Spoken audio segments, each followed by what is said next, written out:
नमस्कार दोस्तों, आप सभी का मेरा YouTube चैनल पर स्वागत है। तेजस्वी पुत्र को पाकर राजा प्रकुलित मन से नगर को लौटे और देवव्रत राजकुमार के पद को सुशोभित करने लगे। 4 वर्ष और बीत गए। एक दिन राजा शांतनु यमुना तट के किनारों ओर घूमने गए तो वहां अप्सरा से सुंदर एक तारुणी खड़ी दिखाई दी। तारुणी का नाम था सत्यवती था। गंगा के वियोग के कारण राजा के मन में जो विराग छाया हुआ था वो इस तारुणी को देखते ही विलीन हो गया।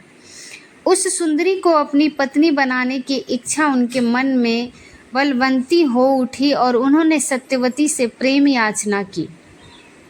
सत्यवती बोली, मेरे पिता मलाहों के सरदार हैं, पहले उनकी अनुमति ले लीजिए, फिर मैं आपकी पत्नी बनने को तैयार हूँ। राजा शांतनु ने अपनी इच्छा उन पर प्रकट की तो केवट राज ने कहा, आपको मुझे एक वचन देना पड़ेगा। राजा ने कहा, जो मांगेंगे वो दूंगा, यदि वो मेरे लिए अनुचित ना हो।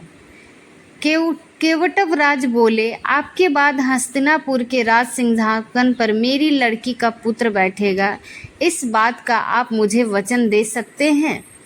केवट राज की ये शर्त राजा शांतनु को नागवार लगी।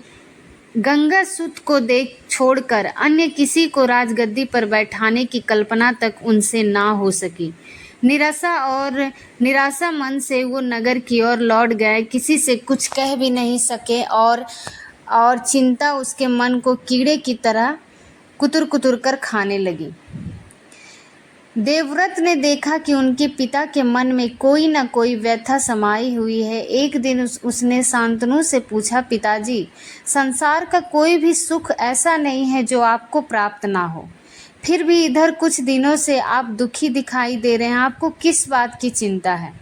यद्यपि शांतनु ने गोलमोल बातें बताई, फिर भी कुसराग बुद्धि देवव्रत को बात समझते देर न लगी। उन्होंने राजा के सारथी से पूछताछ करके उस दिन केवट राज से यमुना नदी के किनारे जो कुछ बातें हुई थी उसका पता लगा लिया।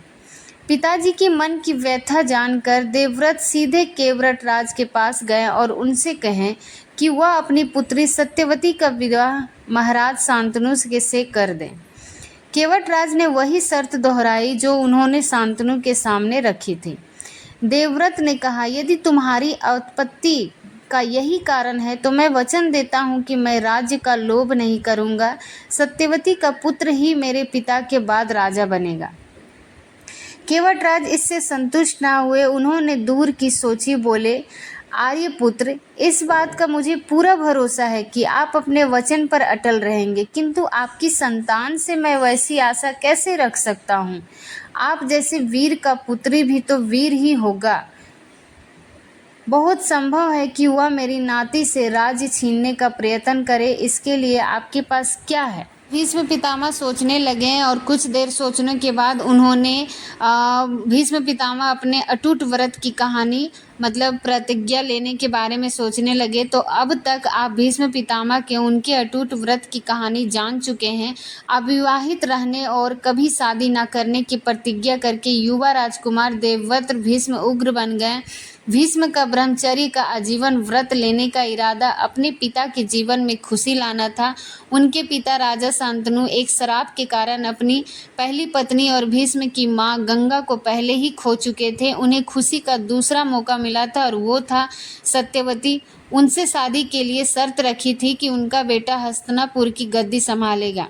अब तक भीष्म, जो उस समय अभी भी देवव्रत थे, उन पहले से ही युवराज का नाम दिया गया था, पर उन्हें अपने पिता के उत्तराधिकारी बनना था।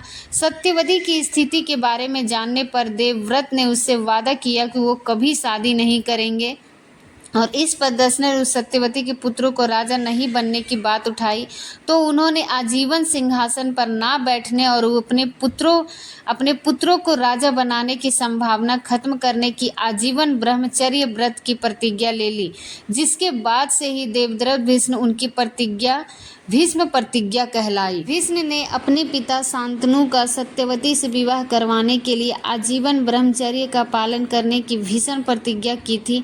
अपने पिता के लिए इस तरह की पितु भक्ति देख उनके पिता ने उन्हें इच्छा मृत्यु का वरदान दिया। इनके अनुसार नाम गंगेय, संतनाव, नज़दीक, तालहेतु आदि है।